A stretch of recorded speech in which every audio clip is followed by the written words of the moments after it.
जय तो भारतम। चरण जी, आपका स्वागत करता हूं। के साथ साथ मैं स्वागत कर रहा हूं अपने चैनल के सभी दर्शकों का। और आज की चर्चा से पहले एक बार मैं पिछली जो हमारी चर्चा थी, पिछले भाग में, पहले भाग में जो हमने चर्चा की थी, उसके बारे में थोड़ी सी बात मैं जरूर करूंगा। तो साथियों, के पहला भाग अगर आपने नहीं देखा तो आप देखें। पिछले भाग में हमने चर्चा की कि छंद मुक्त और छंदबद्ध में क्या अंतर है और छंदबद्ध क्यों जरूरी है। फिर हमारी चर्चा ये भी हुई, अगर छंदबद्ध जरूरी है तो छंदबद्ध में छंद के कितने प्रकार हैं। दो प्रकार के छंद हमने आपको बताए थे चरण जी ने, एक मात्रिक और दूसरा वर्णिक। जी। वर्णिक छंद के बारे में जब हमारी चर्चा हुई तो एक की बात आई घनाक्षरी की, और हमने आपसे वादा किया था कि दूसरे भाग में हम बात करेंगे घनाक्षरी के बारे में। तो मैं आमंत्रित कर रहा हूं घनाक्षरी के बारे में हमारे सभी दर्शकों को। चरण जी, आप जानकारी दें और बड़े बारीकी से, ताकि एक एक चीज अगर घनाक्षरी कोई लिखना चाहता है तो उसको अच्छे से समझ में आए। जी। सबसे पहले सभी जितने भी हमारे सुनने वाले हैं, चैनल है उससे जुड़े हुए लोग हैं और जो कविता भी पसंद करते हैं, कविता प्रेमी हैं, उनको मेरा प्रणाम। और ये जो सिलसिला है, सबसे पहले तो दिनेश जी मैं आपको बहुत-बहुत आभार व्यक्त करना चाहूँगा कि एक सिलसिला आपने शुरू किया है।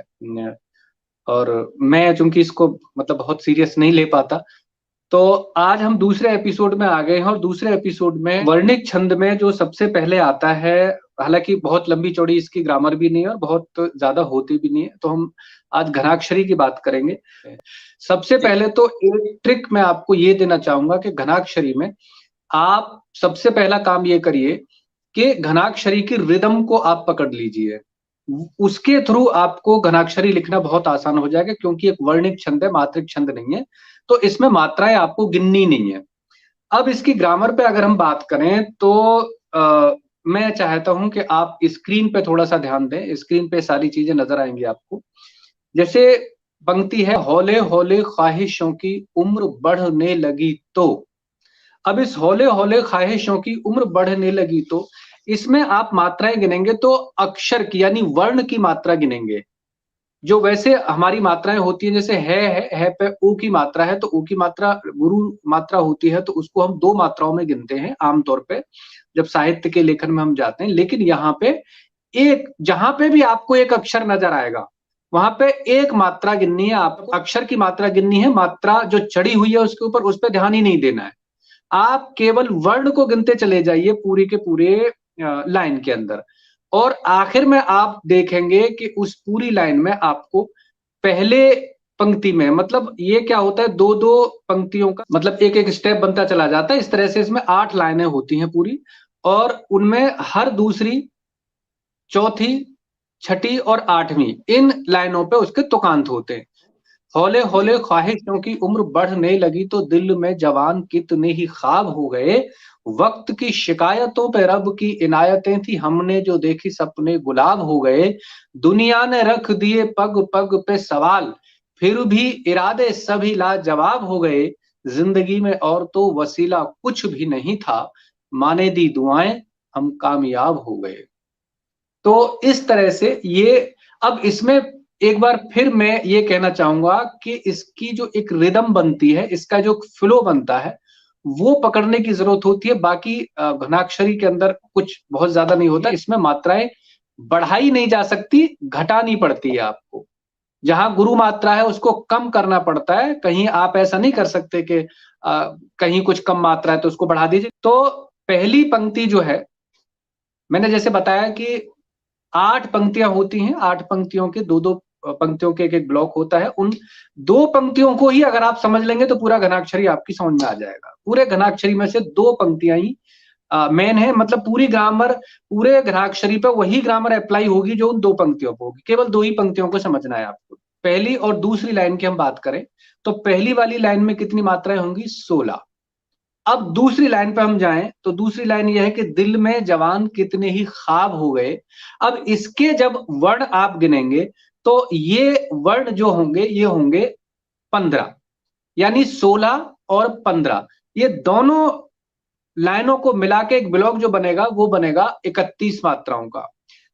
अब ये इसी तरीके से मतलब बाकी के जो ब्लॉक होंगे उसके दो दो मात्राओं दो दो लाइनों के, वो पूरे कंप्लीट हो जाएंगे। मतलब इसी एक पैटर्न पे आपको पूरी की पूरी 8 लाइनें कंप्लीट करनी है।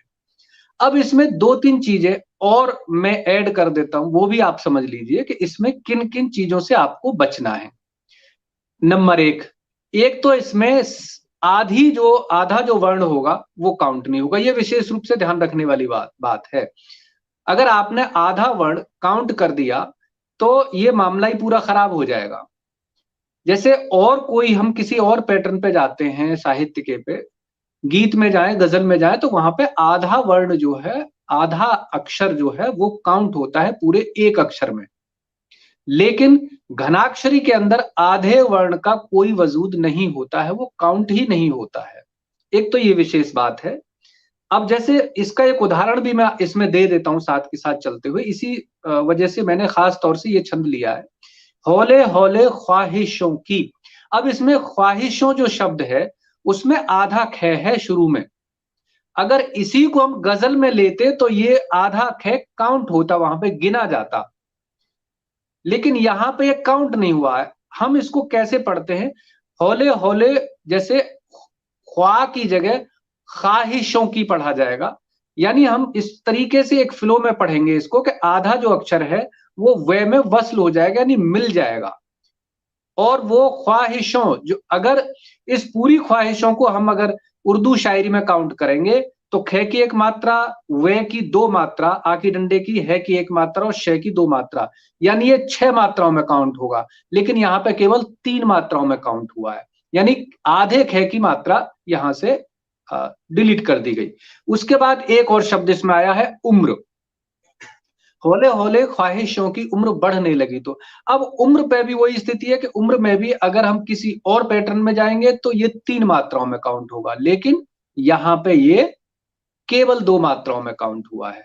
तो इसी तरीके से इस चीज को भी ध्यान में रखना है। एक लास्ट पॉइंट और है, केवल बस उसको और समझ लीजिए और उसके बाद घनाक्षरी की ग्रामर कंप्लीट हो जाती है। जब हम आखिर में जाते हैं, मतलब दोनों पंक्तियों की आखिर में जब आप जाएंगे तो पहली पंक्ति पे हमारी जो आखिरी वर्ण होता है, आखिरी अक्षर जो होता है, वो लघु पे जाके खत्म होना चाहिए। या तो लघु पे खत्म हो, अगर गुरु पे भी खत्म हो रहा है तो वो जो पढ़ते टाइम आपको महसूस हो जाएगा कि उसमें से आवाज जो आएगी वो लघु की आएगी।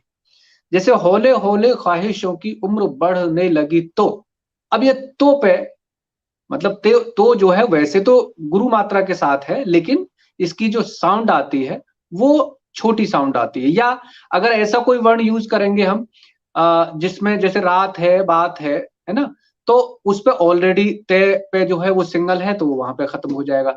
लेकिन हम इसमें ऐसा वर्ण यूज नहीं कर सकते जैसे गए, आए। अब ये जो ऐसे इस तरह के वर्ण होंगे वहां पे दिक्कत आएगी, पढ़ने में उसका फ्लो नहीं बनता है। एक तो ये चीज। अब दूसरी पंक्ति में हम चलें तो दिल में जवान कितने ही ख्वाब हो गए।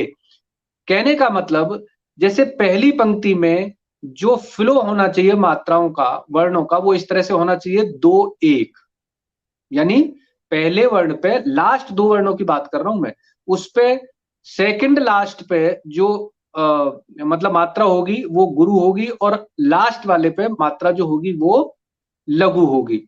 लेकिन यही पूरा मामला पलट जाता है जब हम अगली पंक्ति में जाते हैं।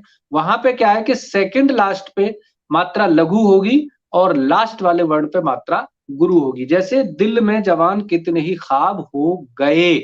अब गे पे सिंगल मात्रा है और ए पे डबल मात्रा यानी गुरु मात्रा है। बस ये एक चीज और ध्यान रखने की है, इससे ज्यादा इसके अंदर और कुछ नहीं होता है। बस मैं एक बार पुनः इस बात को दोहराऊंगा कि आप जो है उसके फ्लो को पकड़िए कि उसका फ्लो क्या बनता है। अगर वो फ्लो आपने पकड़ लिया तो आपकी घनाक्षरी समझ में आ जाएगा। जी बिल्कुल समझने वाले तरीके से मुझे लगता है कि दर्शकों के समझ में आया होगा। और आपकी बात मैं चाहूंगा मैं एक बार दोहरा दूं, जितना जी मैं स्वयं भी समझ पाया कि घनाक्षरी में हम बात कर रहे हैं कि 8 पंक्तियां होंगी, यानी 4 चरण जी। होंगे। हाँ जी जी। और 4 चरणों में 2-2 लाइनों की अगर हम बात कर रहे हैं तो पहली में 16 वर्ण होंगे, दूसरी में 15 जी। होंगे। यस। इसी तरह से फिर तीसरी में 16, चौथी में 15, 15। जी। हाँ, पांचवी में पांचवी में 16, 16, छठी छठी में में फिर 15। 15 और यस, 7वीं में 16 और 8वीं में फिर 15। फिर 15। एक तो यस, ये बात जो मुझे लगा कि समझने वाली है, पहली बात। बिल्कुल। और दूसरी यस, बात, जैसा आपने बताया कि चरण का मतलब आखिरी जो है यस। वर्ण जो हम गिनेंगे वो पहली पंक्ति में लघु होगा और दूसरी में गुरु होगा। पर सम जो चरण होगा, पहले हम्म। पंक्ति में लघु होगा और दूसरी में जो सम है 2 4 6 8, हाँ हाँ हाँ हाँ इस हाँ। पंक्ति का जो अंतिम वर्ण है वो दीर्घ यस, होगा। वो दीर्घ होगा। ये बहुत अच्छी बात आपने कही, इसको पूरा डिटेल में बता दिया कि जो जी, विषम पंक्तियां होंगी उनमें आखिरी वर्ड लघु होगा, लघु होगा, और जो सम होंगी उनमें आखिरी वर्ड गुरु होगा। गुरु होगा। अच्छा, फिर एक चीज और मैं साथ में जोड़ना चाहूंगा जो बीच में कहीं मुझे लगता है कि छूट गई है। जी। होले होले ख्वाहिशों की उम्र बढ़ने लगी, तो ये हमारा पहला वो है। हाँ जी, हाँ जी। तो अब इसको हमारे दर्शक समझ लें। हो एक मात्रा हो गई, ले हम्म।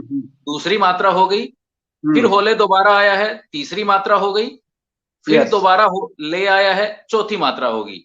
हाँ होले हाँ हाँ होले, फिर हाँ ख्वाहिशों, ख्वा हाँ। एक मात्रा, हम्म। ई ई दो, हाँ, दो, शों तीन, तीन। 4 और यस। 3 7, 4 और 3 सात। 7 यहां तक हो जाती हैं हाँ, कि 8वीं मात्रा हो गई। आठवीं मात्रा होगी। यस। उम्र 9 10, उम्र 9 10, ठीक। बहुत बढ़िया। धीरे धीरे ख्वाहिशों की उम्र उम्र बढ़ने बढ़ने बढ़ने में बढ़- 3 मात्राएं होगी, तीन मात्राएं बढ़ने। होगी। हाँ, 10 और तो 3 13। 10 और 3 13, 13, और हाँ। लगी, लगी में 2 लग, मात्राएं हो गई, हाँ, 13 और 2 15। 15, तो तो 16। तो ये ये 16 पहला पंक्ति। चरण हो गया। इसके बाद दूसरे की ओर हम एक बार गिन देते हैं, उसके हाँ, बाद फिर बिल्कुल बाकी बिल्कुल। पंक्तियां हमारे दर्शक खुद गिने, बिल्कुल तो उससे बिल्कुल। सीखने में कोई समस्या आती है तो हमें बता सकते हैं। बिल्कुल पहली बिल्कुल पंक्ति हो बिल्कुल। गई हमारी, होले होले उम्र ख्वाहिशों की बढ़ने लगी तो तो हाँ, दिल में जवान कितने ही ख्वाब हो गए। अब दिल पे, दिल, हाँ जी, दिल दिल पे में दो 2 हो गई, मात्राएं हो गई, में एक में, मात्रा हो गई, 3 हो जी गई। जी जवान पे 3 मात्राएं हो गई, जी तो ये हो गई 6 मात्राएं। जी, उसके बाद कितने की 3 हो गई, 9 मात्राएं हो गई, 9 हो गई। ही की जी 1 हो गई, 10 हो गई। जी, 10 हो गई, और ख्वाब की 2 मात्राएं हो गई, जी 12 हो गई। जी, हो की 1 जुड़ गई, 13 हो गई। 13 हो गई, और गए की 2 और हो गए, गई, जी 15 हो गए। जी। चरण जी, बिल्कुल बहुत बढ़िया रहा। मेरे ख्याल में हमारे सभी दर्शकों को घनाक्षरी के बारे में जो व्याकरणिक बात है वो जी। समझ में आ गई होगी, ऐसी हम उम्मीद करते हैं।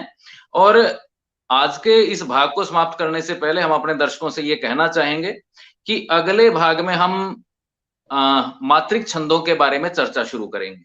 मैं अपनी तरफ से एक और रिक्वेस्ट कर देता हूं सभी सुनने वालों से कि जितने भी लोग जुड़े हुए हैं, एक तो चैनल को सब्सक्राइब कर लें, और दूसरा अपने कमेंट्स जरूर दें हमें कि ये कार्यक्रम आपको लग कैसा रहा है, और कुछ अपनी तरफ से कुछ जोड़ना चाहते हैं कि भाई कुछ और खास विषय पे कोई बात है, तो वो भी निश्चित रूप से आप अपने सुझाव हमें दे सकते हैं। मैं अनुमति चाहूंगा चरण जी, और अपने दर्शकों से भी अनुमति चाहूंगा, और इसके साथ साथ अपने सभी दर्शकों का और आपका धन्यवाद करूंगा। बहुत बहुत धन्यवाद।